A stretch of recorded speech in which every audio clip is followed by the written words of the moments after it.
Hello everyone, SQUABO here, and one of the best things about the SCP Foundation is the fact that it falls under Creative Commons.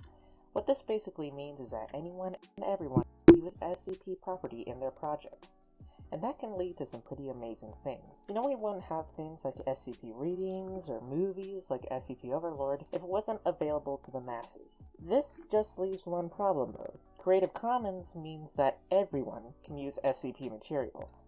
So yes, people can create content that holds true to the original concept, and is made with respect and integrity. But it also means that people who see SCP as nothing but another money cow can create some extra low-quality content for the masses. And don't get me wrong, I'm not saying that if something is low quality, it shouldn't be on YouTube. Believe me, if that were the case, I'd be out of a hobby. And everyone can only work with what they have. What I'm talking about is when people make this kind of content, this kind of shitty, kiddie content that no one above the age of 12 would enjoy. Ladies and gentlemen, I'd like to introduce you to the land of SCP cartoon content, where this kind of garbage stems from. And by the way, I know that there are some absolute gems of SCP cartoon content. Just look at SCP Confinement. However, my main problem is with content like the rubber. First of all, you may notice a few things off about this channel, and ones like it. The extremely simplistic art style, the PNG tuber of a narrator, and of course, the decimation of the original SCP content. Based on thumbnails alone, you can guess the outrageous content farm that this channel is. But believe me, the thumbnail is more than likely 90% of the effort that goes into this channel. The videos themselves, well, do you know how all ads use the least offensive possible art style imaginable? Zero thought and detail whatsoever? These are just a little bit above that. These videos rarely touch upon the science of SCP. You know, the main thing that makes SCP cool. They always give the simplest explanations possible to make it kid-friendly. And when I say kid-friendly, I don't mean age-appropriate. I mean comprehensible. Not like that matters to them anyway, they just want those sweet, sweet views for their money. They make that obvious with their mascot, which is this little gremlin that looks like the big baby creature from the Ultimate Spider-Man. Does anyone remember that show? It was a bop. Anyway, this little creature may seem like a simple creative decision, but believe me, this thing is completely business-oriented. And don't tell me about the disclaimer at the beginning, because A, most kids ignore this anyway, and B, by the looks of this thing, I wouldn't be surprised if their target demographic didn't even know how to read. This little cringelord is how, alongside the simplistic art style, extra simple stories, and the tone of every video, they attract kids. Now, I've brought up the fact that they attract kids here a few times now, and you might be wondering why.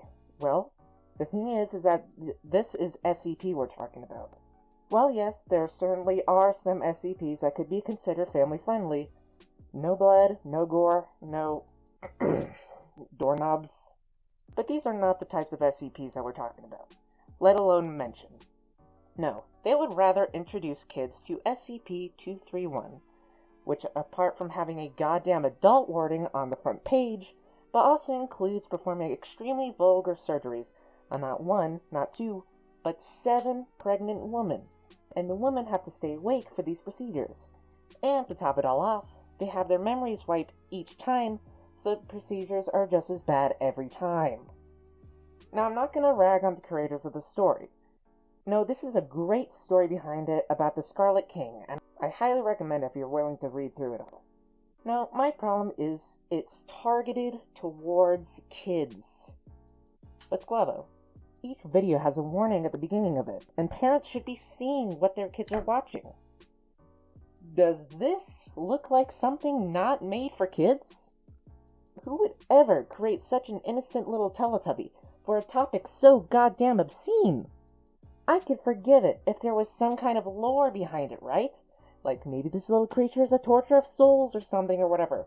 But no, this little guy is completely here to wrinkle in views from kids.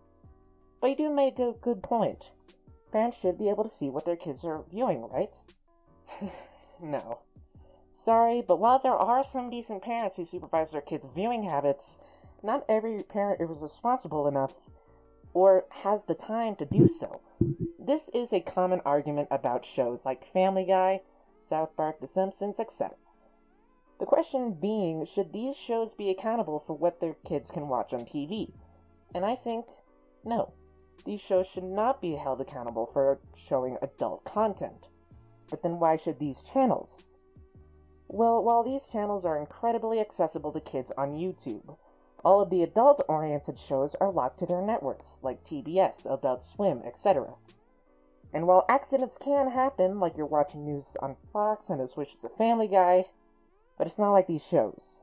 These shows are targeted towards kids, while channels like The Rubber are not only very accessible, but also targeted towards kids. Apart from that, though, these channels have a very bad concept of the SCPs they're talking about. They give the most bizarre, bare-bones descriptions, while also providing a so-so story in later episodes. Sometimes it's retelling of other SCP tales, which are retold poorly. The animations of these videos absolutely reek of old-time storytime channels, as well as the thumbnails. One common trait you'll notice with these thumbnails is the odd colorfulness. Scrolling through all of them feels like it's sliding down a rainbow. Another trait it shares with old storytime channels. Not an issue on its own, but with context, it's just adding fuel to the fire. Also, the way the narrator speaks, the music, the tone, it all feels like old storytime channels with an SCP sticker planted on the surface. Something that really grinds my gears is how often they include pop culture characters when they have absolutely nothing to do with the actual story. Like with their video on SCP-3325. This is absolutely abysmal. I seriously can't wrap my head around how bloody stupid this is. The original SCP had nothing to do with FNAF, but they just had to include some FNAF content, didn't they? They couldn't even be bothered to check the SCP sandbox and just rip a story from there. It'd be different if it was something like a cameo or something. But no, these characters are active participants all throughout the video, for no other reason than clickbait. I wouldn't be surprised if some kid finished watching this video and was like, that's not how the FNAF timeline goes. This is a common theme throughout the channel. They do FNAF, Bioshock, Slender Man, Minecraft. Well, that one actually is a Minecraft SCP. It's a good read, I recommend. And you know exactly why they're doing this, right? The same reason that ElsaGate channels did. To rank in views from kids who just see their favorite characters and click. Now, I don't want to rag on the fact that they retell these articles word for word on the regular, because that's what a lot of other SCP storytellers do. The main difference is that they add their own personalities and neat twists on telling of the story, much like the Volgan, SCP readings, etc. All that these channels do is add a weird mascot, and then beg to like and subscribe and call it a day. And when they decide to do a retelling of a story, this is where things get rather infuriating. I should mention now that the idea for this video actually came from a post on Reddit of a Twitter post that, to be honest, I can't find the original to. If you happen to find it, leave it in the link in the comments below, and I'll be sure to add it to the description of this video. But for right now, I might as well credit u/randomzjake for the pseudo-original post. Anyway, let's take a gander at this video, and compare it to the other original story. First of all, pretty sure they changed the gender of Dr. Margaret Geyser because they didn't want to be bothered to hire another voice actor. Somewhat trivial change, I know, but believe me, these start piling on and get quite annoying. The Doctor then decides to pat our protagonist on the shoulder where his arm used to be. This was clearly done to add some malice toward Dr. Geyser, even though in the original story, she was never made out to be insensitive towards Ira in any way. And this is the Doctor's only observation of his missing limb, by the way. In the story, he was tasked with this job because of his injury. In the animation, it just seems like Geyser is assigning him because he's a prick. Not to mention the fact that they completely ignore all of the sarcastic bickering between the two in the real story. Instead, they replace it with the most boring scene of Ira fitting in, as he does not act in any way he should have in the slightest. For instance, he claims that he lost his arm to the man-bear. What? He then proceeds to show him a drawing of the man-bear, and the guy freaks out and tears it apart for no reason. Oh no, wait, he does have a reason for it, because it's a shapeshifter. While one person does believe this to be the case in the story, they do not claim this to be the case in the meeting, and they never rip the paper, or even introduce the paper. They claim that there are no pictures of him on the internet, but in the actual story, they came closer to the truth, with the Foundation deleting the pictures, calling it some Men in Black shit. Some club member also has psionic powers, which in the original, the only equivalent I can think of is someone having a dream about Man-Bear. Remember when I said this shit would pile on? This really goes on for a while. So why was everyone so pissed about this video anyway, other than the fact that it missed way too many things? Well, it misses the spirit of the original article, of course, along with it being a crappy rewrite. You see, the original story was about a man down on his luck. He had just received a serious injury to his face and arm, losing an eye and arm up to the shoulder. Dr. Geyser assigned him to SCP-6326 because his injury wouldn't allow for harsher field duty. A lot of clever dialogue and a truck ride later, the agent proceeds to the MIB reluctantly. He claims to be a film student who is doing a movie on the Man-Bear and needs to interview the members to collect their stories and bring it to the Foundation.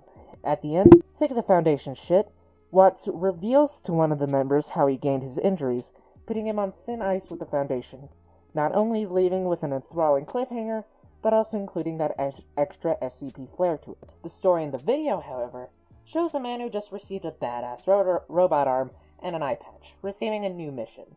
Once Dr. Geyser assigns him to the new mission, he shows one bit of reluctance and calls it a day. He then goes to the MIB, does a few interviews where the members share their wacky stories, and calls it a day. Our brave hero reports his findings to the mannequin that is Dr. Geyser, and tells him he doesn't believe in the Man-Bear, and sarcastically claims that he fought aliens, and Dr. Geyser believes him. That's it. So yeah, no, kinda shit. I could go on, but this video is probably long enough, so I might as well wrap it up. These channels are nothing but a spew of paraphrasing bullshit, bad story rewrites, and leading kids into some really goddamn gory tales. But don't let this brand the SCP YouTube community in a bad light. Most SCP channels are really amazing, put hard work into their stories, and respect the original SCPs that they include. It's just these bad bunch. But anyway, guys, I hope you all enjoyed. Smash that like button and subscribe, and I'll see you in the next video. Bye-bye. Hey, you just enjoyed the after credits gang. Why don't you comment below Waterfall to show me that you have reached the very ass end of the video. And by the way, let me know what you think of the Rubber and other channels like it. Do you believe me, or do you think I'm a sack of shit? Be sure to let me know, and remember, it is just criticism. My thoughts don't reflect anyone else's. You have a great night.